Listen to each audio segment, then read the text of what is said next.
আসসালামু আলাইকুম, স্বাগত জানাচ্ছি আরটিভি রাতের সংবাদে। আপনাদের সঙ্গে আছি আমি ফাহমিদা সালাম।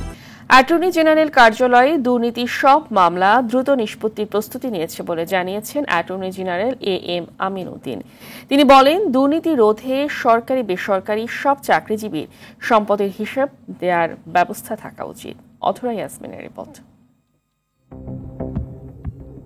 দুর্নীতি যেন অনিরাময়যোগ্য ব্যাধি, এর বিস্তার প্রশাসন থেকে আইন শৃঙ্খলা বাহিনী সবখানে। সম্প্রতি ছাগলকাণ্ডে আলোচনায় আসা রাজস্ব বোর্ডের সাবেক সদস্য মতিউরের সম্পদের অনুসন্ধান করতে যেয়ে বেরিয়ে আসে অবৈধ সম্পদের পাহাড়। সাবেক পুলিশ মহাপরিদর্শক বেনজির আহমেদ ও তার পরিবারের সদস্যরা অঢেল সম্পদের হিসাব না দিয়ে বিদেশে অবস্থান করছেন। প্রতিদিনই বেরিয়ে আসছে অনিয়মে জড়ানো সরকারি চাকুরেদের নতুন নাম। এ অবস্থায় তৎপর হয়েছে সরকার ও সংশ্লিষ্ট প্রতিষ্ঠানগুলো।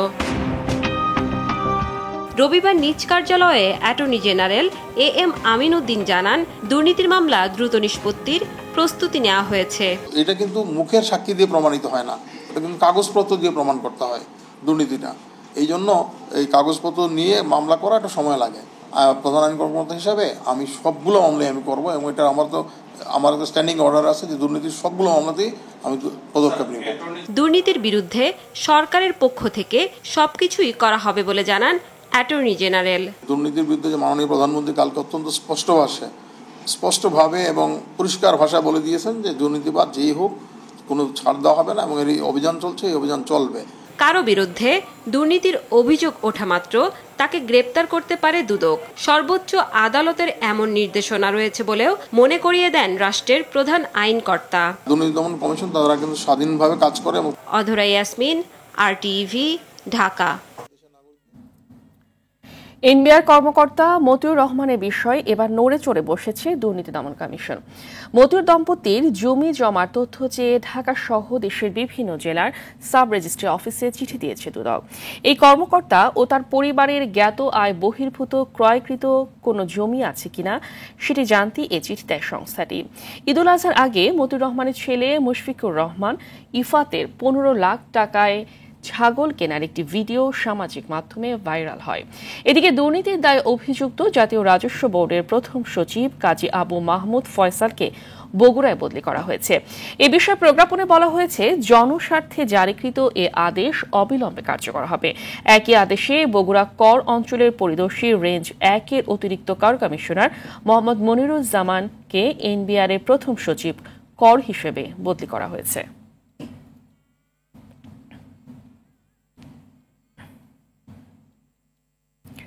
অসৎ আচরণ ও দুর্নীতির অভিযোগে রাজশাহী সারদা পুলিশ একাডেমির সহকারী পুলিশ সুপার ইয়াকুব হোসেনকে বাধ্যতামূলক অবসরে প্রদান করা হয়েছে।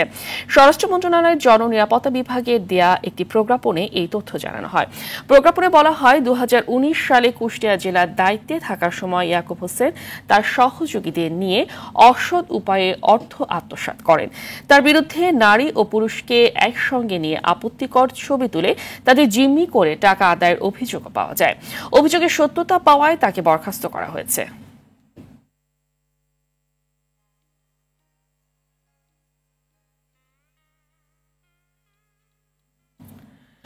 বড় কোনো পরিবর্তন ছাড়াই কালো টাকা সাদা করার সুযোগ রেখে জাতীয় সংসদে পাস হল 2024-25 অর্থ বছরের 7,97,000 কোটি টাকার প্রস্তাবিত বাজেট।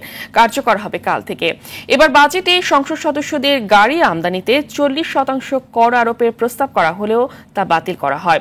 অন্যদিকে সাধারণ মানুষের করমুক্ত আয় সীমা বাড়ানোর দাবি গ্রহণ করেনি অর্থমন্ত্রী।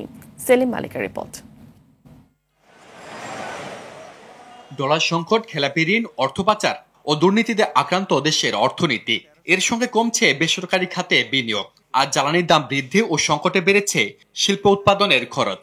অপরদিকে চড়া মূল্যস্ফীতির আগুনে পড়ছে নিম্ন ও মধ্যবিত্ত। এমন বাস্তবতায় গত 6 জন সুখী, সমৃদ্ধ, উন্নত ও স্মার্ট বাংলাদেশ বিনির্মাণে অঙ্গীকার এমন স্লোগানকে সামনে রেখে 2024-25 অর্থ বছরের জন্য 7,97,000 কোটি টাকার উচ্চাকাঙ্ক্ষী বাজেট ঘোষণা করেন অর্থমন্ত্রী। এরপরে সংসদীয় কার্যদিবসগুলোতে প্রস্তাবিত বাজেট নিয়ে দীর্ঘ আলোচনা করেন সংসদ সদস্যরা। আজকে জেলা বা উপজেলা শিক্ষা কর্মকর্তাদের 5-6 বছর একই জায়গায় থেকে বিভিন্ন অনিয়ম ও দুর্নীতির সঙ্গে জড়িয়ে পড়েছে। এছাড়া সংসদের বাইরে সাধারণ মানুষ, সামাজিক ও রাজনৈতিক সংগঠন এবং অর্থনীতিবিদরা নানা প্রতিক্রিয়া জানালেও তাতে কর্ণপাত করেননি অর্থমন্ত্রী। সাধারণ মানুষের দাবির প্রেক্ষিতে বাড়ানো হয়নি করমুক্ত আয়সীমা, তবে মাত্র 15% কর পরিশোধের বিনিময়ে দুর্নীতি বাঁচাদের জন্য কালো টাকা সাদা করার সুযোগ রেখে সংসদে পাশ হয় নতুন অর্থ বছরের প্রস্তাবিত বাজেট। 2025 সালের 30 জুন তারিখে সমাপ্য অর্থ বছরের কার্যাদি নির্বাহের জন্য সংযুক্ত তহবিল হতে অর্থ প্রদান। বেলা 11টায় স্পিকার ডক্টর শিরিন শারমিন চৌধুরীর সভাপতিত্বে শুরু হয় বাজেট পাশের অধিবেশন। শুরুতে মন্ত্রিপরিষদ বিভাগ সহ বিভিন্ন মন্ত্রণালয়ের উন্নয়ন ব্যয়ের জন্য রাষ্ট্রপতির নির্ধারিত অনুসারে মঞ্জুরির দাবি তুলে ধরা হয়। পরে মঞ্জুরির দাবির বিপরীতে বিলের উপর ছাঁটাই প্রস্তাব আনেন সংসদ সদস্যরা। মহামান্য রাষ্ট্রপতিকে অনধিক 1,107 কোটি 90 লক্ষ টাকা মঞ্জুর করা হোক। শিক্ষা ব্যবস্থা আমূল পরিবর্তন হয়েছে, ভবন হয়েছে, মানে স্পিকার শিক্ষার মানের পরিবর্তন হয়নি। ছাঁটাই প্রস্তাবগুলো একে একে নাকচ হলে স্পিকারের আহ্বানে সংসদ সদস্যদের কণ্ঠভোটে পাশ হয় নির্দিষ্টকরণ বিল 2024। নির্দিষ্টকরণ বিল 2024 এই মহান সংসদে পাশ করা হোক। সংসদের সামনে প্রশ্ন হচ্ছে, নির্দিষ্টকরণ বিল 2024 সংসদে পাশ করা হোক। যারা এই প্রস্তাবের পক্ষে আছেন তারা হা বলুন, যারা এই প্রস্তাবের বিপক্ষে আছেন তারা না বলুন। হা জয়যুক্ত হয়েছে, হা জয়যুক্ত হয়েছে, হা জয়যুক্ত হয়েছে। অতএব নির্দিষ্টকরণ বিল 2024 সংসদে সর্বসম্মতিক্রমে পাশ হলো। এর আগে বুধবার সংসদ সদস্যদের গাড়ি আমদানিতে 40% কর আরোপ বাতিল, অর্থাৎ করমুক্ত সুবিধা বহাল রেখে জাতীয় সংসদে পাশ হয় অর্থ বিল 2024। ধন্যবাদ মাননীয় স্পিকার। সেলিম মালিক, RTV, ঢাকা। সরকারের ভারত সফর একপাক্ষিক চুক্তি, দ্বিপাক্ষিক নয়, যা স্বাধীনতা সার্বভৌমত্ব ক্ষুণ্ণ করে, এমন মন্তব্য করে বিএনপি মহাসচিব মির্জা ফখরুল ইসলাম আলমগীর বলেছেন, দেশের স্বার্থ রক্ষায় কোনো আপোষ করবে না বিএনপি। সম্প্রতি প্রধানমন্ত্রী শেখ হাসিনার ভারত সফরে চুক্তির বিষয়ে দলীয় প্রতিক্রিয়া তুলে ধরতে গুলশানে বিএনপি চেয়ারপারসনের রাজনৈতিক কার্যালয়ের সংবাদ সম্মেলনে বাংলাদেশের প্রাপ্তি শূন্য দাবি করে এসব চুক্তি প্রত্যাখ্যানের কথা জানায় বিএনপি। দোয়া করছি আল্লাহ তাআলা তাকে যেন বেহেশত নসিব করেন। নবসংস্করণ শেখ হাসিনার সর্বশেষ দিল্লি সফরটি কার্যতই একপাক্ষিক। এ সফরে স্বাক্ষরিত সমঝোতা কিংবা চুক্তি বাংলাদেশের ন্যূনতম স্বার্থ সুনিশ্চিত করে না। এছাড়া আলোচনায় এমন কিছু বিষয় এসেছে যাতে বাংলাদেশের সার্বভৌমত্ব নিয়ে প্রশ্ন উঠেছে। সামরিক সহযোগিতার নামে জাতীয় নিরাপত্তাকে হুমকির মুখে ঠেলে দেওয়া হয়েছে। কোনোভাবেই সার্বভৌমত্বের সাথে কম্প্রোমাইজ করা যাবে না। কিন্তু বর্তমান অবৈধ হাসিনা সরকার অবৈধ ক্ষমতা অটুট রাখার হীন স্বার্থে জাতীয় নিরাপত্তা ও সার্বভৌমত্বকে হুমকির মুখে ঠেলে দিয়েছে। রাজধানীতে বৃষ্টি আর যানজটের ভোগান্তির মধ্য দিয়ে সম্পন্ন হলো এইচএসসি ও সমমানের বাংলা প্রথম পত্রের পরীক্ষা। তবে দেশের বেশিরভাগ জায়গায় স্বাচ্ছন্দ্যেই পরীক্ষার টেবিলে বসেন শিক্ষার্থীরা। বন্যার কারণে সিলেট বোর্ডের পরীক্ষা হয়নি। এদিকে ময়মনসিংহের একটি কেন্দ্রে অসৎ উপায়ে সহযোগিতা করায় এক প্রভাষক ও 10 শিক্ষার্থীকে বহিষ্কার করা হয়েছে। খান আলামিনের রিপোর্টে থাকছে বিস্তারিত। অঝোর ধারায় ঝরছে বৃষ্টি, সঙ্গে পাল্লা দিয়ে যানজট। সকাল থেকে রাজধানীর চিত্র এমনই। তাই এইচএসসি ও সমমানের পরীক্ষার্থীদের কেন্দ্রে যেতে পোহাতে হয় চরম দুর্ভোগ। ভোগান্তির মধ্যেই তো পড়েছি, ভিজে এসেছি, পুরো বাচ্চাটাও ভিজে গেছে, পুরো রাস্তায় পানি জমে গেছে, রাস্তায় গাড়ি পাওয়া যাচ্ছে না, তারপরে জ্যাম, প্রচন্ড পানি, পুরো ভিজে গেছে। এই যে আমি ভিজছি, আমার বাচ্চা ভিজে গেছে। একটা ট্রাফিক পুলিশকে আমি জিজ্ঞেস করছি, উনি আমাকে একটা বাসের কথা সাজেস্ট করছে, তারপরে ওই বাসে উঠেও আমার কোনো লাভ হয়নি, জ্যামের মধ্যে বসে থাকতে হয়েছে। সকাল 9:30টার মধ্যে কেন্দ্রে প্রবেশের নির্দেশনা থাকলেও ঝড় বৃষ্টি মাথায় অনেকে পৌঁছেছে 10টারও পর। বেশিরভাগ শিক্ষার্থীর জামা কাপড় ছিল ভেজা, সে কাপড়ই বসতে হয়েছে পরীক্ষার টেবিলে। বাসা থেকে এখানে খুব বেশি হলে 20 মিনিট থেকে 25 মিনিটের দূরত্ব, কিন্তু আসতে সময় লেগেছে আমার প্রায় 2 ঘন্টার মতন। ঢাকা মহানগর পুলিশ পরীক্ষার্থীদের সহযোগিতার জন্য নানা নির্দেশনা দিলেও কোথাও কোথাও তার ব্যত্যয় হয়েছে, কোথাও আবার পুলিশের সহায়তায় কেন্দ্রে পৌঁছেছেন কেউ কেউ। রিক্সা জোগাড় করে দিল, কিন্তু আমি দেখলাম যে এই রিক্সা এসে সিদ্দিশরী কলেজ কভার করতে পারবে না, এখান থেকে রিক্সা গেলে কমপক্ষে 15 মিনিট লাগবে। তো আমি নিজের হুন্ডা বের করে তারপরে হুন্ডা দিয়ে তারা দিয়ে গেলাম। সরকার থেকে বলে দিয়েছে যে জ্যামে পড়লে আপনাদের সাহায্য নিতে, বলে যে না আমাদের সিস্টেম আছে। পরে বৃষ্টিতে ভিজে ছেলে রিক্সা থেকে নেমে যে ভিজে তারপরে আসছি।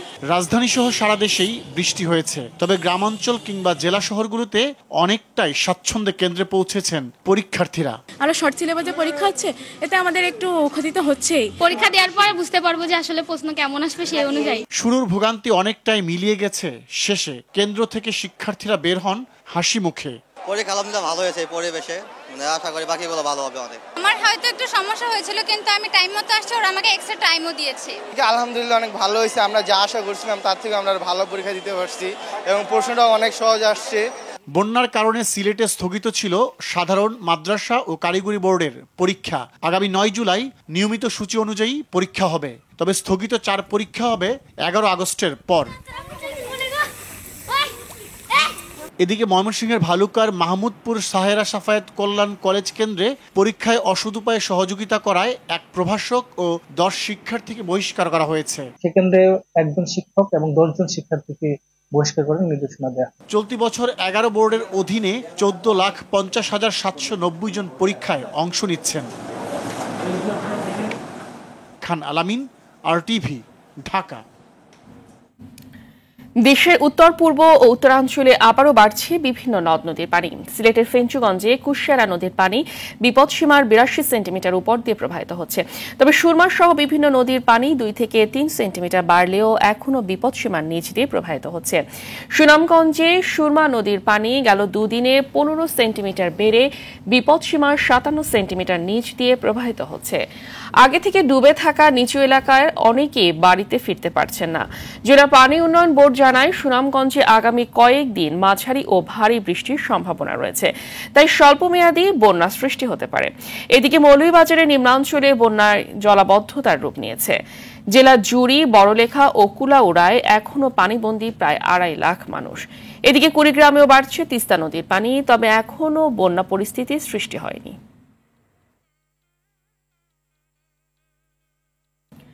8 বছরেও শেষ হয়নি দেশের ইতিহাসে ভয়াবহতম জঙ্গি হামলা মামলার বিচার।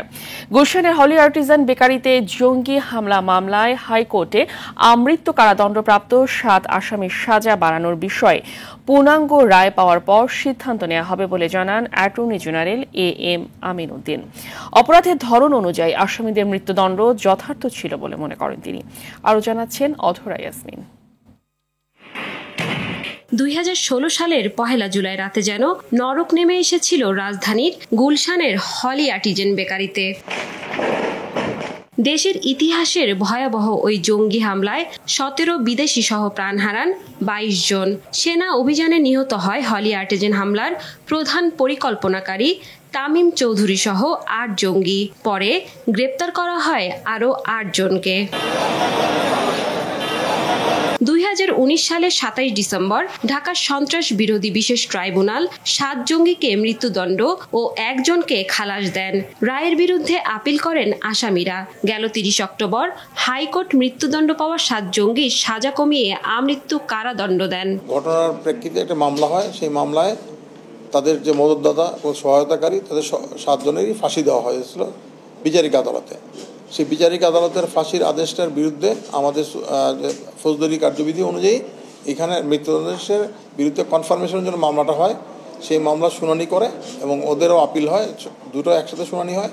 শুনানি হতে আমাদের মহামান্য হাইকোর্ট বিভাগ সেই মৃত্যুদণ্ডের পরিবর্তন করে তাদেরকে আমৃত্যু জেলে রাখার নির্দেশ দিয়েছেন। রাষ্ট্রের প্রধান আইনকর্তা বলেন, নতুন রায়ে আমৃত্যু কারাদণ্ড বলতে বোঝানো হয়েছে আসামিরা যতদিন বেঁচে থাকবে ততদিন তারা কারাভোগ করবেন। মূল জাজমেন্ট এখন আমরা পাইনি। জাজমেন্ট পাওয়ার পরে আমরা রাষ্ট্রের সংশ্লিষ্ট কর্তৃপক্ষের সাথে কথা বলবো, যোগাযোগ করব, পরে ওনাদের সাথে নির্দেশনা অনুযায়ী আমরা পরবর্তী পদক্ষেপ নিব।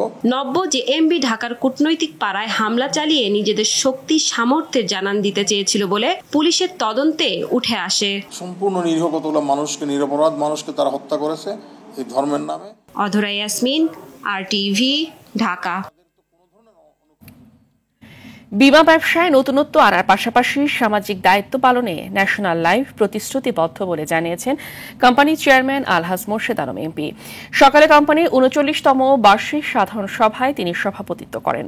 বলেন, বিশ্বব্যাপী আর্থিক খাতে অস্থিরতা, রাশিয়া ইউক্রেন যুদ্ধ, মধ্যপ্রাচ্যে বিদ্যমান দ্বন্দ্ব এবং মূল্যস্ফীতির কারণে ২০২৩ সাল ছিল বিমা ব্যবসার জন্য চ্যালেঞ্জিং।